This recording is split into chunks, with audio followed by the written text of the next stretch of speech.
Good morning everyone, আমার নতুন একটি ব্লগে সকলকে স্বাগত। আজকের ভিডিওটা একদম সকাল থেকে শুরু করলাম। সকালবেলাতেই সব কিছুই যেন কেমন কেমন লাগছে, একদম ভালো লাগছে না। তো আমি এখানে বাবুর জন্য কমপ্লেন গুলছিলাম, ঠান্ডা করছিলাম সেটা। সকালবেলা আজকে যেন উঠতেও ইচ্ছে করছে না, কোনো কাজ করতেও ইচ্ছে করছে না, কিছুই ইচ্ছে করছে না।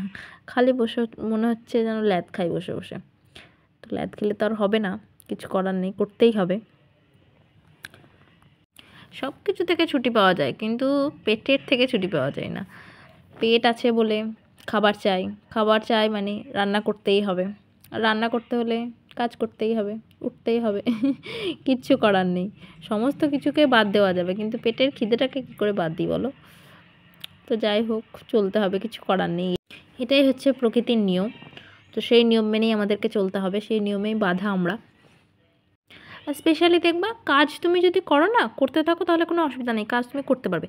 কিন্তু একবার যদি মনে হয় যে আজকে আর ভালো লাগছে না, করতে পারছি না, হয়ে গেল, তার মানে সারাদিন যে আজকে কীভাবে চলবে কেউ জানে না। হ্যালো এভরিওয়ান, দেখো এখন 9:30 মতো বাজলো, পাপারও বেরিয়ে গেল। আমার না আজকে কিচ্ছু করতে ইচ্ছা করছে না। মানে মানুষের প্রতিদিন তো সমান হয় না, মানে ভালো লাগে না, ইচ্ছা করে না, কিচ্ছু ভালো লাগছে না। এখন 9:30 বাজে, এরপরে জলখাবারে কিছু করব, তারপর আবার রান্না বান্না চাপবে। পুজো করা, স্নান করা সমস্ত বাকি, সার্ফ কাচা সব বাকি। বিছানাটা পর্যন্ত আমি এখনও ঠিকঠাক তুলে নিই, খালি ব্ল্যাঙ্কেটটা ভাঁজ করে রোদে দিলাম আর মশারিটা ভাঁজ করলাম। যেমনকার তেমন সব বালিশ টালিশ করে আছে। কখন কি করবো জানি না, কিচ্ছু ভালো লাগছে না। কেন এরকম হয় কি জানি, সকালবেলায় উঠে থেকে অন্যদিন আলাদাই কাজের সোয়াগ থাকে, মানে উঠেই ফটাফট ঝটাপট করে নিই। খালি ঘরটা মুছে নিয়েছি, টানে চাটা খেলাম, ওরা বেরিয়ে গেলো, সে শুয়ে শুয়ে ল্যাদি খাচ্ছি, কিচ্ছু হচ্ছে না, মানে উঠতে ইচ্ছা করছে না। এখনও চায়ের বাসনগুলো পড়ে আছে, কী করবো আজকে গাল খাচ্ছি আমি। মানে যাওয়ার সময় ঝটাপট লেগে যাবে, তাড়াতাড়ি লেগে যাবে, বুঝতে পারছি। কিছু করবো না, স্টেপ এক তরকারি ভাত করবো। কালকে ভাজা ভুজো টোজো অনেক কিছু হয়েছিল, আজকে আর কিছু করবো না। কালকে 3-4 রকমের পদ হয়েছিল, আজকে স্টেপ একটা পদ করবো। চলো দেখি কত দূর কী করতে পারি। ওই যে বললাম, বসে থাকলে বসেই থাকবো, ওই জন্য ঝটপট করে উঠে পড়লাম, স্নানটাও সেরে নিলাম, বসিয়ে দিলাম রান্না। এদিকে ফুটছে ভাত, ওইদিকে কড়াই চেপে গিয়েছে, ডিমের ঝোল, ভেন্ডি ভাজা আর শাক, এই আর কি। আর আমার এদিকে শিলে মশলা বাটাও কমপ্লিট। চলো করতে থাকি রান্না।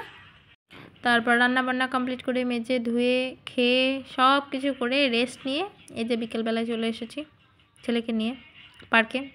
আর কতটা সাহস হয়েছে দেখো, মানে কীরকম নতুন নতুন ধরনের খেলা শিখেছে দেখো।